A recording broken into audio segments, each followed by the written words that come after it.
When it's Tuesday, it's the Raw Leadership Talk. Welcome to the last episode of the Raw Leadership Talk on basics for effective leaders. Wanjiku Gifo, Wanjiku Gicho, thank you for tuning in. Where are you tuning in from? And let me know. We're going to look at the last episode of Basics for Effective Leaders. Today, the 6th of September, 2020. Listen to my song, Let's Go Back Home, even as we prepare for the talk today.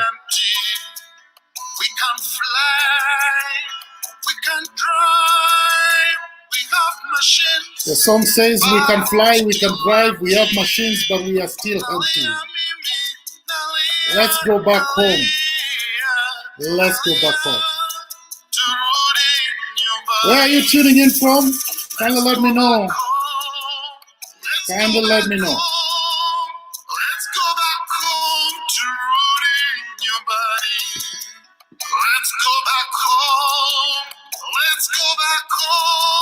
Bishop Mike Uhuru tuning in from Tongo, Mombasa County. Welcome, Bishop, to the Raw Leadership Talk.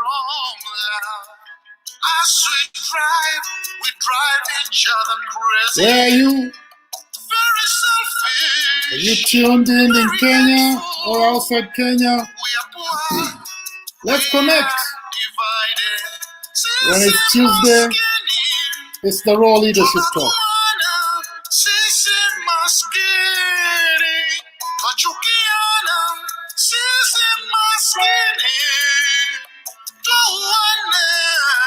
Let's get ready. Let's get ready. Tell me where you're tuning in from. Just to alert you, we're also live on YouTube. And also live on the Africa Center for Public Speaking page.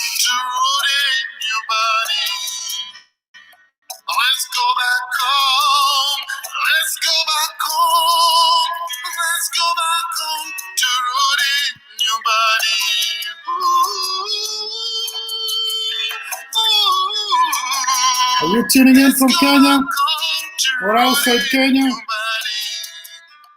Connect. And thank you very much for being here for the Raw Leadership Talk.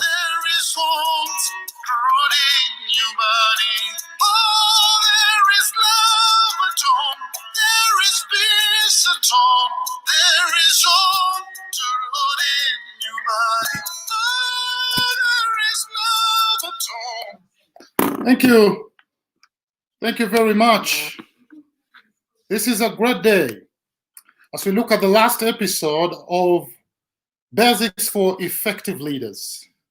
And we began this episode several weeks ago, and we looked on the first week on Basics for Effective Leaders, that effective leaders, they perceive a need. Then we looked on the second week that effective leaders, they pursue a gift. They pursue a gift. On the third week, we looked at the third topic, that effective leaders, they parade a passion. Effective leaders parade a passion. And on the fourth week, which was last week, we looked at Basic for Effective Leaders, that effective leaders, they persuade a people. So today we want to look at the part that effective leaders pursue a purpose. Effective leaders pursue a purpose. It is Winston Churchill who said, "It's not enough to have lived. We should be determined to live for something. It's not enough to have lived. We should be determined to live for something. This is what I will tell us, This quote reminds me of what Martin Luther King Jr. said. He said, if a man has nothing worth dying for, isn't fit to live. If a man has nothing worth dying for, isn't fit to live. In other words, if you do not have a purpose bigger than yourself, a purpose that drives you to wake up every morning, a purpose that drives you to bring people together, to take them to the mountaintop of success and significance, then you are not fit to live. It is someone who said, if tomorrow you won't be better and lead people better than today, why do you need tomorrow for? Why do you need tomorrow for?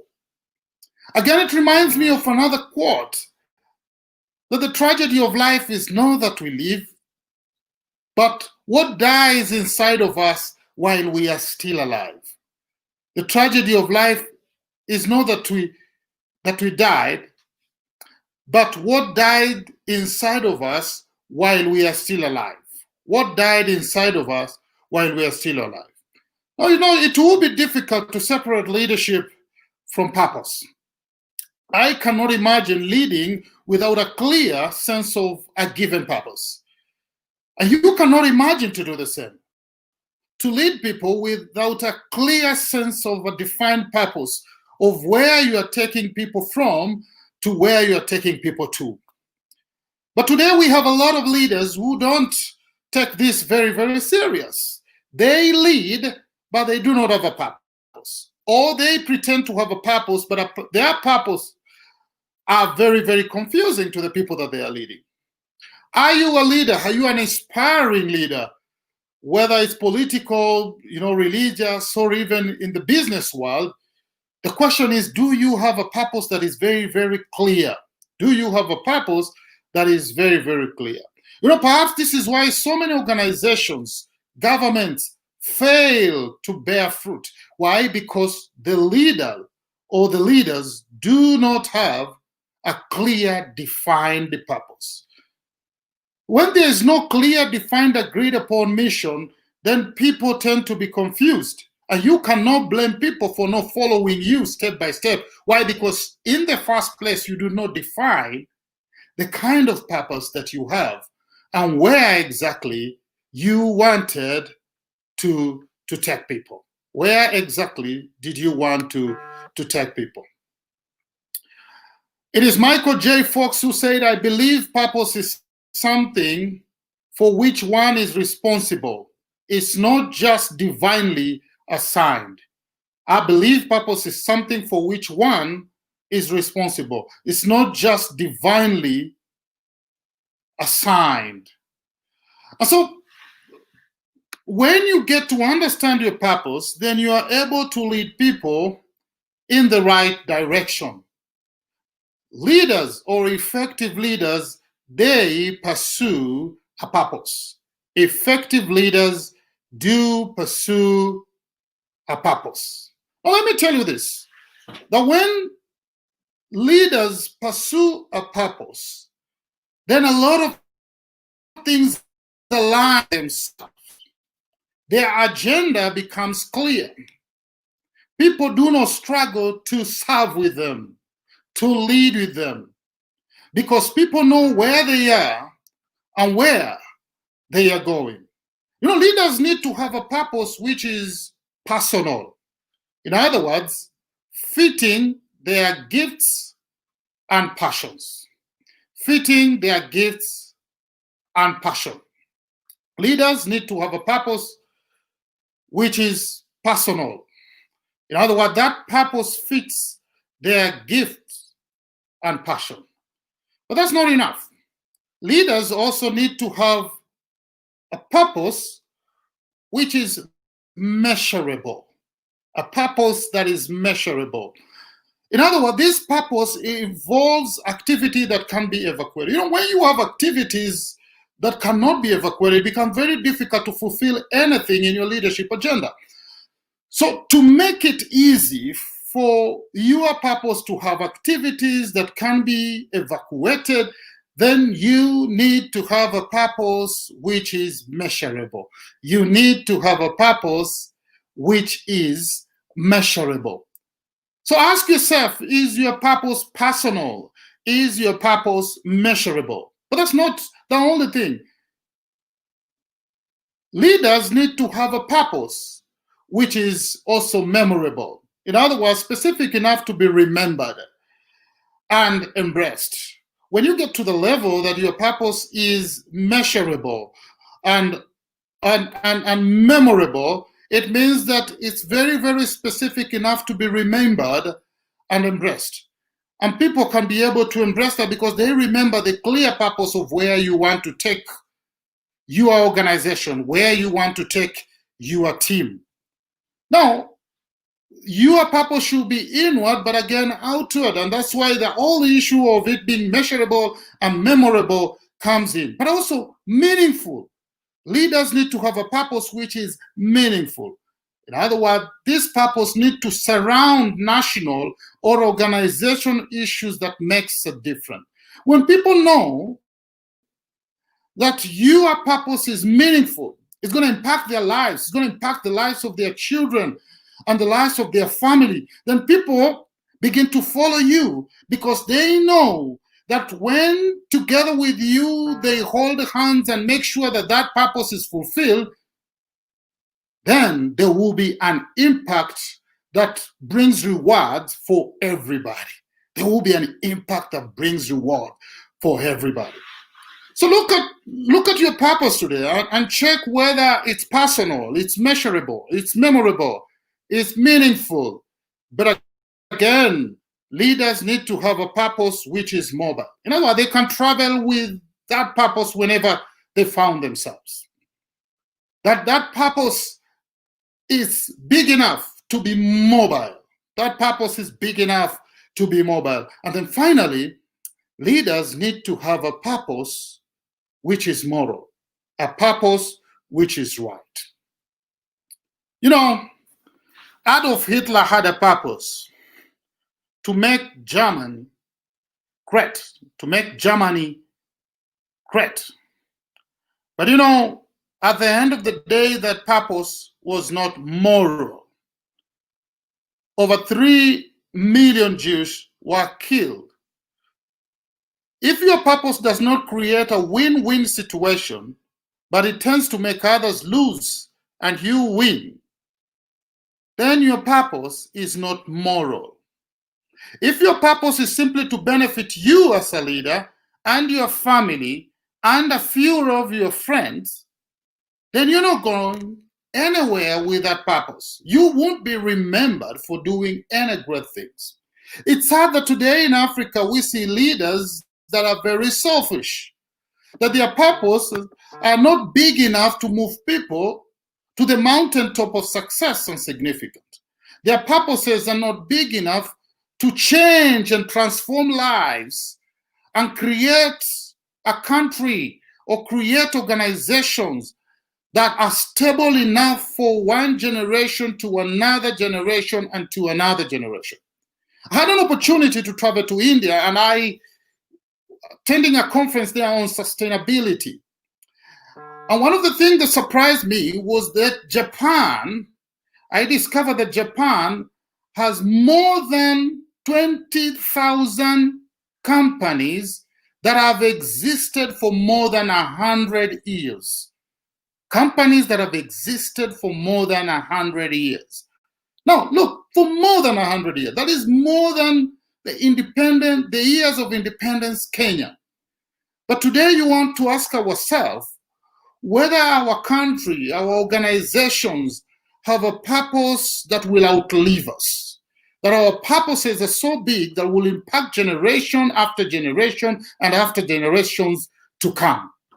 This is the reality if we want to create the power of destiny with the kind of purpose that we have. So I want you to look deeper into your purpose today and examine that purpose, whether it is big enough, and not just big, but whether it's effective enough and that it's going to impact or it's going to be there for a long, long time. Do you follow your purpose? Do you follow your purpose? That's the question I want to ask you. What is your clear purpose? What is your clear purpose? In other words, where are you going? It is Kofi Annan who said, to live is to choose, but to choose well, one must know who he is and what he stands for, where he wants to go, and why he wants to go there. So do you know yourself? Do you know what you stand for? Do you know where you want to go? And do you know why you want to go where you are going? So what is your clear purpose? Have you defined it? Have you defined your purpose? And then, do the key people in your organization agree with your purpose? Do the key people in your organization agree with your purpose? This is because leaders don't work alone. It is said that if you want to go far, then go alone. But if you want to go farthest, then go with people. Your purpose will, to a great extent, not only impact you, but impact the people that work with you. And that's why when you lay down your purpose, the key people in your organization or even in your government or in your team need to agree with you. Ladies and gentlemen, leadership is very, very key. Unfortunately, there are a lot of people who don't take leadership serious. But I encourage and challenge you to dip yourself in the whole subject of leadership. Begin not only to read, but also observe in a practical way how people do leadership. But even yourself, how do you do leadership? Because at the end of the day, it's not just a matter of so many activities that we do, but it's a matter of the heart. The motive of the leader is very key to enable the leader to make an impact. And to guard our hearts so that we have a clear, defined purpose that can sustain not only our lives, but the organization and the nation for a long period of time, will move us to the reality of destiny, will move us to the reality of destiny. It's sad when you see a nation or an organization that is surrounded by selfish leaders that do not have a clear purpose, but they look upon now. They do not have a purpose that will lead people to the mountaintop of success and significance, but they seem to be surrounded with their selfish interest for now. What will benefit them? That if you have a lot of money, but there are a lot of people that you're leading that do not have a lot of money, or your economy seems to be very good, but the economy of the people you lead is terrible, how do you feel with that? When resources seem to go to the few, but majority seem to live or languish in poverty, what do you feel as a leader? Greed has blinded a lot of leaders on this side of the world. That most of the time we do not do things for greater purpose. We do things for a short-term gain. And we surround ourselves with the people who do not understand our purpose or seem to dilute the real purpose that we have. And in the end, we find ourselves in a mix and confusion, not being able to lead in a clear way. I cry for Mother Africa. I cry for my country, that we will find leaders that have a purpose. But those leaders, where are they going to come from? They're going to come from you. They're going to come from me. When we begin to understand our purpose and in a smaller way begin to contribute in changing the destiny of our organization, the destiny of our families, the destiny of our nation. Effective leaders, they pursue a purpose. Effective leaders do pursue a purpose. I'm going to leave you with the words of William Arthur Ward. William Arthur Ward said that leadership is based on inspiration, not domination. On cooperation, not intimidation. Leadership is based on inspiration, not domination. On cooperation, not intimidation.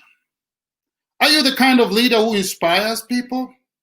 Or are you the kind of leader who dominates people?